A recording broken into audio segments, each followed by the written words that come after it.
ছিলাম যে এখানে এসে ঠিক কি বলা উচিত। তারপরে দেখলাম একজন বক্তা একটা রাস্তা তৈরি করে দিল আমাদের এখানে এসে কথা বলার জন্য। এক্স পুলিশ কর্মকর্তা দত্ত মহাশয় যে কথাটা বললেন, সেই কথাটা ধরেই আমি কয়েকটা কথা বলতে চাই, যেটা ভেবেছিলাম আমি বলবো এসে। এই যে আমরা সবকিছু নর্মাল করে দিয়েছি, যে সোনাগাছিতে বা কোনো বেশ্যাপল্লীতে এরকম একটা ঘটনা ঘটলে সেটা নিয়ে চিৎকার চেঁচামেচি প্রতিবাদ কোনোটাই মনে হয় না হতো। এটা আমাদের কাছে একটা নর্মাল ব্যাপার। এই মানসিকতা থেকেই কিন্তু এই বীজটার জন্ম হয়েছে যে একটা মহিলাকে গালাগাল দিতে হলে বেশ্যা কথাটা হচ্ছে সর্বশ্রেষ্ঠ গালাগাল। আমাদেরকে, আমরা মহিলারা, মেয়েরা যারা সিনেমার জগতের সঙ্গে যুক্ত, তাদেরকে তো টার্গেট করে বলা হয় যে তারা বেশ্যা বা তারা বেশ্যাবৃত্তি করেই তাদের ক্যারিয়ারে এগোয়। আমার 24 বছরের ক্যারিয়ারে আমি বেশ্যা এই কথাটা আমি এতবার শুনেছি যে আমার আর গায়ে লাগে না। আমার মতন অনেকেরই হয়তো আর গায়ে লাগে না, এটা খুব ডেটেড হয়ে গেছে।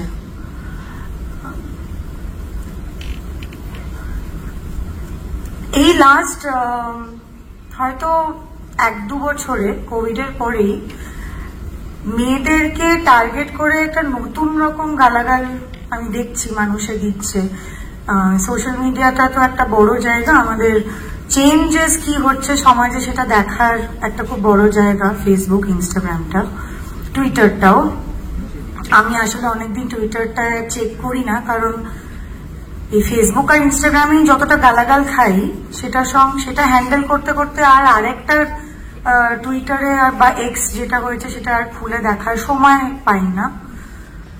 আমি দেখলাম যে যেহেতু আমাদের মানে এই স্লাট শেমড হতে হতে হতে হতে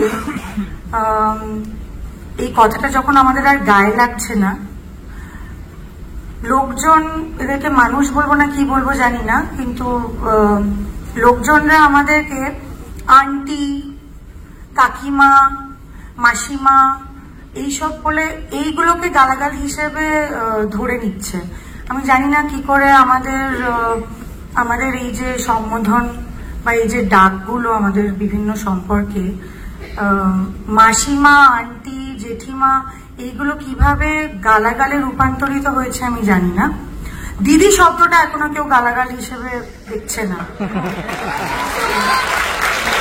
সেটা আমি জানি না। হ্যাঁ, এত কিছু আমি নিজেই শুনি, এত রকম গালাগাল শুনি রোজ দিন সকালবেলা উঠে, কিন্তু আমি দেখছি যে দিদি বলে কেউ গালাগাল দিচ্ছে না। তো সেটা একটা ভালো জিনিস, সেটা কবে একটা গালাগাল হয়ে উঠবে আমরা জানি না, কিন্তু আপাতত হচ্ছে না। তো এই যে সমস্যাগুলো সমাজের, এইগুলোকে কিন্তু আমাদেরকে মানে এইগুলোকে আমাদের লোকের সামনে নিয়ে এসে এরকম ধরনের কনভেনশন, সেমিনার, বিভিন্ন জায়গায় যেখানে আমরা কথা বলতে যাই, যারা হয়তো আমরা একটু ভালো কথা বলতে পারি বা আমাদের সেই সাহসটা আছে যে আমরা এই কথাগুলো বলবো, সেখানে কিন্তু এই বিষয়গুলোকেও আমাদেরকে আমাদের কথোপকথনের মধ্যে আনতে হবে। যে একটা মেয়ে বা একটা মহিলা, সে একটা শরীর সর্বস্ব মানে প্রাপ্ত হতে পারে না। একটা মেয়ে, এই যে রিসেন্ট যে স্ল্যামিং গুলো চলছে সোশ্যাল মিডিয়ায়, এই যে কুণাল বাবু, আরেকজন যিনি ভদ্রলোক, যিনি মুখপাত্র, এরা নাকি মানে আমাদের সরকারের মুখপাত্র, কিন্তু এরা এই মুখ দিয়ে প্রাতক্রিয়া কর্ম করে। সেই মুখ দিয়ে একজন অভিনেত্রী, বা সে অভিনেত্রী হোক, বা সে ইঞ্জিনিয়ার হোক, বা সে টিচার হোক, তার বদন বিগড়েছে এই কথাটা বলা হবে কেন? মানে তার পুরো এক্সিস্টেন্সে কি বদন ছাড়া আর কিছু নেই? এই যে মেয়েদের যে সবসময় একটা মনে হয় লেবেল দরকার, বিবাহিত না অবিবাহিত, তার শরীর কিরকম, মানে আমি ব্যক্তিগতভাবে খুবই কনফিউজড। কারণ প্রত্যেক দিনই আমি শুনি, আমি নয় সিপিএম নয় টিএমসি আরেকটা যে দল আছে সেটা তো নাম আমি নিতে চাই না, নয় ওদের 2-3 দিন আগে আমি শুনলাম আমি নকশাল। তারপরে আবার অনেকে আমাকে বললো যে না আমার মতন দেখতে লোকে মেয়েরা নাকি নকশাল করে না।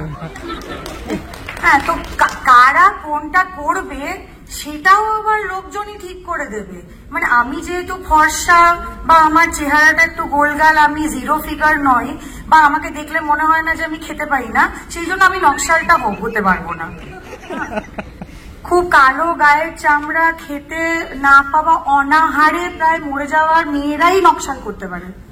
তারপরে যখন আমি আরেকটু কাল্টিভেট করার চেষ্টা করলাম যে আচ্ছা মানে এই নকশাল ব্যাপারটা কেন শুনছি, তখন আমি শুনলাম যে যেহেতু আমি মহামিছিলে গিয়ে আজাদি বলে চিৎকার করেছিলাম, সেই জন্য নাকি আমি নকশাল। তো স্লোগান গুলো কি কারোর বাপের জমিদারি? কারোর বাবারা কি এই স্লোগান গুলোর মানে নিয়ে রেখেছে কপিরাইট? যে জেএনইউতে বলা হয়েছিল, তাহলে আর মানে আমরা এখন এটা কেন ব্যবহার করতে পারছি? তাহলে গান্ধীজির বলা কথা বা নেতাজির বলা কথা কোনো কিছুই তো আমাদের এখন তাহলে বলা উচিত না, কারণ ওগুলোও তো তাহলে ওনারা কপিরাইট নিয়ে রেখেছেন। বা এই যে আমাদেরকে জানানো হলো যে 1 মাস হয়ে গেছে, মানে ইনাফ ইজ ইনাফ, আর দরকার নেই, যে পারো ভাই সারা বছরের পর বছর ধরে যে আমাদের এখানে সেলিব্রেশন চলতে থাকে, তলে তলে যে লুট হয়ে সবকিছু আমরা মানে অন্তঃসার শূন্য হয়ে যাচ্ছে একটা রাজ্য হিসেবে, সেখানে আমাদেরকে সবসময় বলা হয় যে তোমরা অন্য কিছু নিয়ে ব্যস্ত থাকো। তো ওই 1 মাস হয়ে গেছে, ওই লজিকে যদি আমি যাই, তাহলে তো আমাদের ইন্ডিপেন্ডেন্স ডেও সেলিব্রেট করা উচিত না, তাহলে আমাদের রিপাবলিক ডেও সেলিব্রেট করা উচিত না, তাহলে আমাদের 21শে জুলাইও সেলিব্রেট করা উচিত না, কারণ এগুলো অনেকদিন আগে হয়ে গেছে। 1 মাসের একটা ঘটনায় যদি আমাদের ভুলে যাওয়া উচিত, তাহলে কবে আমরা মানে পেয়ে গেছি আমাদের স্বাধীনতা? আমি তো মানে ক্যালকুলেটই করে ভুলে যাবো আর কি নাম্বার অফ ইয়ার্সটা। তাহলে আর ওগুলোই বা আমরা কেন পালন করছি? সেগুলো আমাদের ভুলে যাওয়া উচিত। বাট এই যে মানে প্রত্যেকটা মেয়ে সবসময় যে একটা এই টার্গেট করা হয় তাদেরকে, সেটার থেকে আমাদের যদি বেরিয়ে আসতে হয়, we have to start addressing this issue at our respective homes.